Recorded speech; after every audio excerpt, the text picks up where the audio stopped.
Wesh, les gigs, on est back, on est back. On dirait, j'ai l'impression, je dis ça chaque 6 8 mois sur YouTube, tu connais. Et on est back avec un nouveau décor. Ben, nouveau décor, frère. Moi, j'ai foutu 4 maillots là-bas avec une télé, un truc avec nouveau décor. On n'a pas encore fait le décor, mais vous inquiétez pas. Vous inquiétez pas, ça se prépare, tu vois. On reprend les lives. On va commencer à être sérieux pour de vrai, pour de vrai. Aujourd'hui, nouveau débrief. On va parler d'Arsenal. Je me suis réveillé à 7h30 du matin pour regarder Arsenal se faire enculer par un arbitre. De merde. C'est clair, net et précis. Franchement, aujourd'hui, je vais juste m'énerver contre l'arbitre. On va parler un petit peu de football. Mais putain de merde. J'en ai marre, moi. J'en ai marre. Il n'y a que contre mon club, à chaque année. Déjà contre Wolverhampton, là. Kai Havertz se fait étrangler par terre. Il n'y a ni jaune ni rouge. Ok, on n'a rien dit. Vas-y, Belek. Belek, c'est pas grave, ça peut arriver. Aujourd'hui, le Cavendish, Michael, je sais plus comment il s'appelle. Non, Chris Cavendish ou Chris Cavendish ou je sais pas quoi. C'est quoi cet arbitre de merde? C'est pas la première fois qu'il me casse les couilles. C'est vraiment, c'est incroyable. Voilà, c'est incroyable. Je sais, j'ai pas les mots. J'ai pas les mots. 7 heures du matin, 7 heures du matin, tu es là, tu regardes le match, et tu t'énerves. Tu t'énerves pour rien. Déjà, la première mi-temps, il me cassait la tête. Il faisait que siffler des trucs de merde. Il donne jaune par-ci, jaune par-là. Ah, Juan Pedro, il dégage 30 mètres la balle. C'est pas grave, il n'y a rien, il n'y a rien. Il n'y a rien. Mais non, mais non. Quand c'est Declan Rice, oh, en plus, il se fait. Declan Rice, le pire, c'est que, vas-y, il mérite son premier jaune. Mais le deuxième jaune, frère, le gars, il se prend une balayette, la balle, elle roule, ça tape sur lui, vas-y, il la tape un petit peu. Vas-y, Belek. Tu donnes un rouge sur ça, frère. À la limite, tu lui dis, oh, fais pas le con, joue pas au con, arrête de dégager la balle, sinon tu vas prendre un rouge. Vas-y, ça c'est, il y a des arbitres qui font ça. Avertissement verbal pour le deuxième jaune. Lui, oh, il a touché la balle, il se prend une balayette et en plus il se mange un rouge. Franchement, big respect, big respect. Espèce d'arbitre de merde. En plus, je crois la semaine passée où il y avait un match Newcastle contre je sais plus qui, et c'est lui qui a arbitré. Et j'ai vu que Joe Linton avait tapé quelqu'un comme ça avec le coup de coude, le gardien, et il n'y avait rien. Donc oui, tu tapes maintenant, tu tapes des gens avec des coups de coude, il n'y a rien, mais frère, vas-y, tu te prends une balayette, tu prends un deuxième jaune. En plus, dites-vous, Declan Rice, on a quoi comme match le prochain match? On joue Tottenham à l'extérieur. On joue Tottenham à l'extérieur. Déjà que Merino il est blessé pendant 6 à 8, 6, 7 semaines, 8 semaines, on vient de l'acheter, il se blesse. Ça, c'est... T'inquiète pas, c'est l'ADN d'Arsenal. Ouais.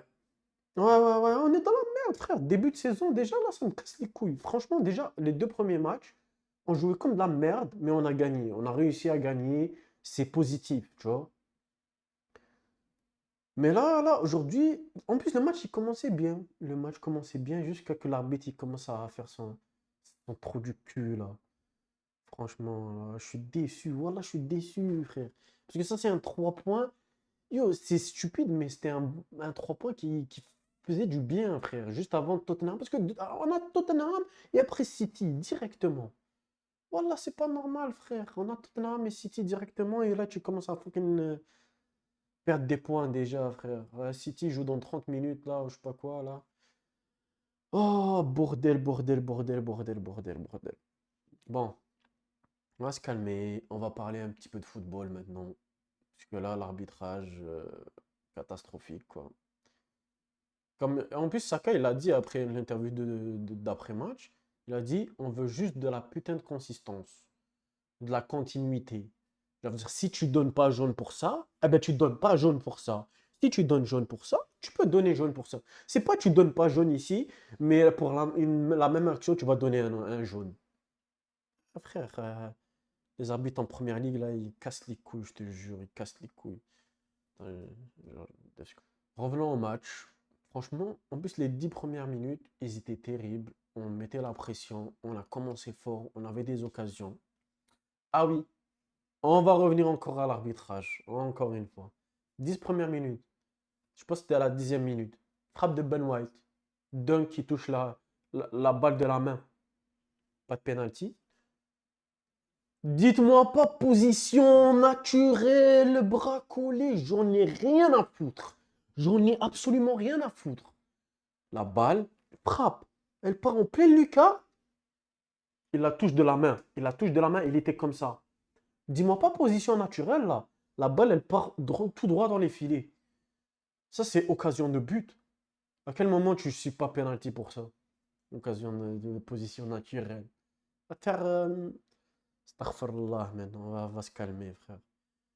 Mais en tout cas, Saka, il devait mettre un but sur la passe d'Odegaard. Ça, dans les 10 premières minutes, la petite louche de Odegaard, Saka qui prend la reprise de volée. Aucune puissance, rien du tout. Il devait la prendre avec puissance, forte. Là, il aurait pu faire quelque chose. Il a essayé de la placer, mais bon. C'est placer la balle, ça ne marche pas toujours là. Il a juste fait une passe au gardien, au final. Mais en tout cas, première mi-temps, franchement, on était vraiment bon. On était vraiment bon, j'ai vraiment aimé. Mis à part les deux petits trucs là de Thomas Partey là, et on va en reparler après. Mais ouais, Saka qui récupère la balle, petite passe pour Havertz, Havertz qui met son but, franchement très propre, petit lob. Havertz en confiance. Encore une passe D de Saka à Havertz. Il me semble que Havertz il a 2 buts, une passe D. Saka il a 3 passes D, un but. Franchement, ça commence bien, mais il manque un petit truc là. Il manque quelque chose encore à Saka là. En fait, il lui manque le petit truc à Saka parce que je pense que le milieu lui manque quelque chose. Parce que Declan Rice, dans cette position de 8 left center mid, genre à gauche, milieu central gauche, franchement, j'aime pas trop, surtout avec les performances de Partey en ce moment. Partey, il est vraiment catastrophique. Ça fait 2 matchs déjà que je vois. Il est en déclin total. Et là, ça aide pas parce que Merino, il est blessé 6 à 7 semaines. Rice, il est suspendu pour le prochain match. Là, je suis en train de me poser une question. C'est on va mettre qui au milieu de terrain pour le prochain match contre Tottenham? Est-ce qu'on va mettre un Partey, Odegaard, Jorginho? En fait, il n'y a pas d'autre option. À part si Nwaneri et Arteta décident de mettre Nwaneri titulaire directement contre Tottenham, mais je pense pas que c'est une bonne idée pour acclimater le petit parce que frère, tu peux pas jouer directement contre un derby comme ça en plein début de saison, frère, sans avoir joué d'autres matchs parce que ça peut briser sa confiance aussi là. Donc c'est un petit peu compliqué. Ouais, ben c'est ça quand tu vends tous tes joueurs et tu achètes plus personne, non? Smith Rowe, Fabio Vieira, Nketiah, Reece Nelson. Vous allez me dire, c'est toutes des joueurs de merde, à part Smith Rowe, bien sûr, et Fabio Vera. Mais tu as remplacé avec personne. Tu as acheté un défenseur, tu t'es renforcé en défense, au milieu de terrain. Merino, malheureusement, qu'est-ce que tu veux faire? Il est blessé 6 à 7 semaines. Ça, c'était pas prévu, quoi. Mais je trouve ça light. Je trouve ça light parce que là, t'as pas d'option, en fait, au milieu de terrain, là, sur le banc. À part Jorginho. À part Jorginho, t'as pas d'autre option. Ah, je viens de penser. Arteta, s'il te plaît, fais pas ça. Je t'en supplie, fais pas ça. Fais pas redescendre, putain. Fais pas redescendre Havertz au milieu, s'il te plaît, frère. Laisse-le en pointe. Déjà qu'il y a Jesus il est indisponible. Tu vas pas commencer à me faire jouer Martinelli, Trossard en pointe et Saka à droite, là. S'il te plaît, frère. Commence pas à faire tes dingueries, là. Mais en tout cas, deuxième mi-temps. Ben, deuxième mi-temps, en fait, on prend un rouge dès le début. Rouge pas mérité. Et après ça, ben, Arteta il décide de défendre, quoi. Arteta décide de défendre. Malgré que ça, on a eu deux occasions franches. Havertz qui part en face à face. Malheureusement, la frappe, elle est bien arrêtée par le gardien. Mais c'est comme ça, hein. C'est là où tu vois, il te faut un attaquant, genre. Je critique pas Havertz, j'aime bien Havertz.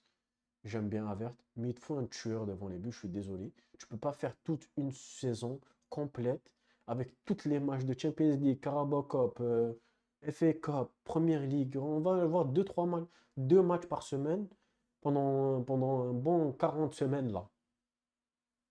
Et là, tu n'as même pas, frère. Tu n'as même pas un tueur devant les buts. Genre, cette occasion-là, tu mets Haaland, tu mets Tony, tu mets Watkins, frère, en face à face, je te jure, il y a but à 95% du temps. Havertz, c'est pas trop de sa faute, tu vois, le gardien a fait un bel arrêt, mais quand même, si il n'a pas cet instinct de tueur. Oui, il va peut-être claquer ses 15-20 buts par saison, mais il n'a pas l'instinct de tueur contre d'autres attaquants comme Watkins, comme Haaland, en première ligue, je parle, hein. Mais sinon, il y a d'autres attaquants dans le monde. Ah, purée, purée, purée. Mais ça, c'est un point de perdu stupide. Deux points de perdu stupides plutôt. Et franchement, déjà, on va commencer à courir derrière Man City, hein. Parce que là, Man City, vous croyez qu'ils vont laisser tomber des points? Jamais. Jamais. En tout cas, je le souhaite. Si Lopetegui, tu peux me faire quelque chose, frérot, Wallah, s'il te plaît, il y a le match contre West Ham, Paqueta, tu mets un petit gris-gris, 1-0, on n'en parle plus. Je serais content, mais j'ai aucun espoir. On a déjà perdu 2 points et là, il faut juste se concentrer sur les prochains matchs. On a recruté Sterling. Sterling, il peut ajouter un petit truc parce que, tu sais, en plus, c'est un prêt sans option d'achat, sans obligation d'achat. Donc, lui, il va jouer sans stress. Il va jouer pour prouver sa valeur. Comme ça, si jamais, peut-être, on va le recruter après. Mais vu que nous, on n'a pas de pression sur le fait que on va pas l'acheter, genre, obligatoire. Et ben, c'est un plus, un plus, un plus. Même si Sterling, tu vois, il manque un petit peu de finition de temps en temps, etc. Mais je trouve qu'il a de l'expérience. Puis c'est un joueur qui a de l'expérience. C'est un gagnant. On a dit ça pour Zinchenko, on a dit ça pour Gabriel Jesus. Il apporte quelque chose dans le vestiaire. Mais il faut apporter sur le terrain aussi, parce que c'est très important. Là, on va arrêter de se justifier. Parce que là, si on n'a pas un titre, si on ne gagne pas un titre cette saison-là, ça, je suis désolé, mais c'est vraiment la faute d'Arteta. C'est la faute d'Edu, parce qu'on avait besoin d'un attaquant de pointe et vous n'êtes pas parti le chercher. Vous avez renforcé en défense, au milieu, mais il faut aller chercher quelqu'un en attaque, une top recrue. On voulait du Oshimen, on voulait du Gyökeres. Au final, on a eu Sterling et tout le monde est parti. C'est bien le décrassage, mais même essayer de prendre quelqu'un en hiver, parce que je vous jure, avec toutes les matchs qu'il va y avoir, ça va être très, très, très, très compliqué. En tout cas, prochain match Tottenham, il faut aller chercher les 3 points. C'est tout ce que j'ai à dire. N'hésitez pas à lâcher un like, à commenter. Moi, je vous dis peace et prenez soin de vous.